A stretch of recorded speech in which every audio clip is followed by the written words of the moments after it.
been asked to do one on exchange rate indexes. So exchange rate index does for exchange rates what the consumer price index does for prices.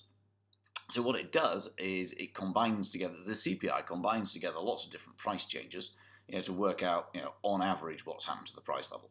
An exchange rate index does exactly the same thing for exchange rates. So suppose your exchange rate's gone up against the dollar, down against the euro, up against the yen, and down against the yuan. An exchange rate index tells you, on average, how much has it gone up, has it gone down, and how much has it gone up or down by compared with the base year. So very much the same as the consumer price index or the retail price index. So the way it works then is it's often called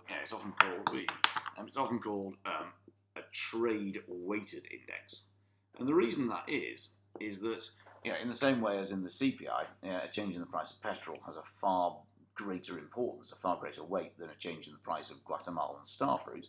So too does the country with whom you are exchanging your currency.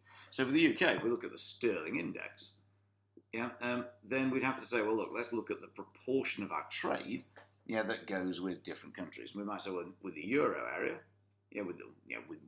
let's suppose it's 50%. Let's suppose with the dollar, it's 25%. Let's, for the sake of argument, let's suppose that with the yuan, it's 15%. And then for the sake of argument, we'll have the Thai baht, and it's 10%. So we'll assume there are no other.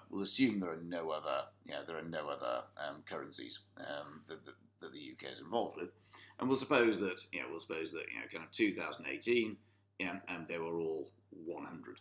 So we're all going to compare what's happened with 2018 to work out, on average, has the exchange rate gone up or down. So let's suppose against the euro, the pound has appreciated by 10%. So therefore, the euro index would be 110. Let's suppose it's gone. Down against the dollar, by 10% to 90. Let's suppose it's gone down against the yuan, by say 10%, which is 90. And let's suppose it stayed the same against the Thai baht. So its index is 100. So that's the index for each individual currency. Now what we've got to do is then say, well, okay, how are we going to weight this? Now, as you know, often weights are out of 1,000. And if you want them to be out, they don't have to be, they can be out of any number. If you want them to be out of 1,000, if that makes you comfortable, then we'd say, well, 50% of 1,000 is 500, 25% of 1,000 is 250, 15% of 1,000 is 150, and 10% of 1,000 is 100. So those are the weights. And what we're going to do is, in the same way as I taught you how to do the age of people at the party. So there we said,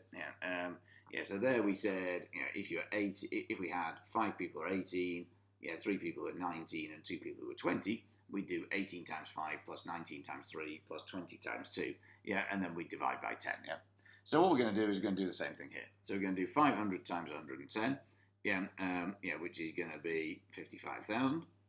Then we're going to do 90 times 280, which is a very inconvenient number, 22,500.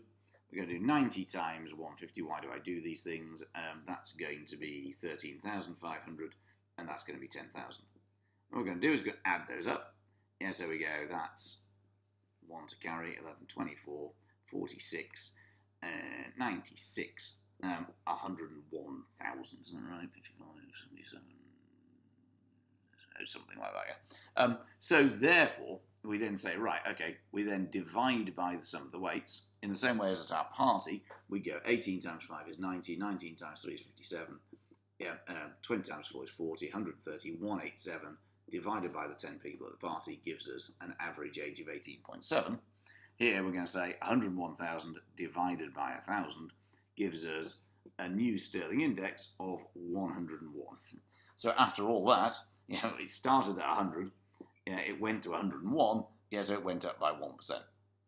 So, yes, so in other words, the fact that it went up by 10% against the euro has outweighed the fact that it fell by 10% against the dollar and the yuan, because the weight of the euro at 500 is greater than the combined weight of the dollar and yuan at 400. And that's it. That's how you do it. You might instead get asked to work out the average percentage change. You could do that. You could do that the same way. So suppose instead of giving you an index, suppose the weights are the same.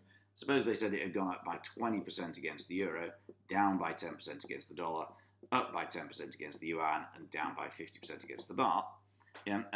Our weights again are 500, 250, 150, and 100. You just multiply it out again. So this time it's the average percentage change. So we do 20 times 500 is 10,000 kind of weird percenty things. Minus 10 times 250 is minus 2,500 percenties. 10 times 150 is 1,500%. And minus 50 times 500 is minus 5,000%. We then add them up. Minus 7,500 minus 6,000, 4,000. Divide by the weights. Of 1,000. And that gives us plus 4%. So despite the fact that it's depreciated by 50% against the baht, the fact that it went up by 20% against the euro, that means that on average it goes up by 4%. So that's how you do both weighted changes in exchange rates and exchange rate indexes. Cat, just to make everybody happy. There he is. Look at the computer then. There he is. Say hello, Kenshin. There he goes. Daft animal. There you go. That's your bonus 15 seconds of cat.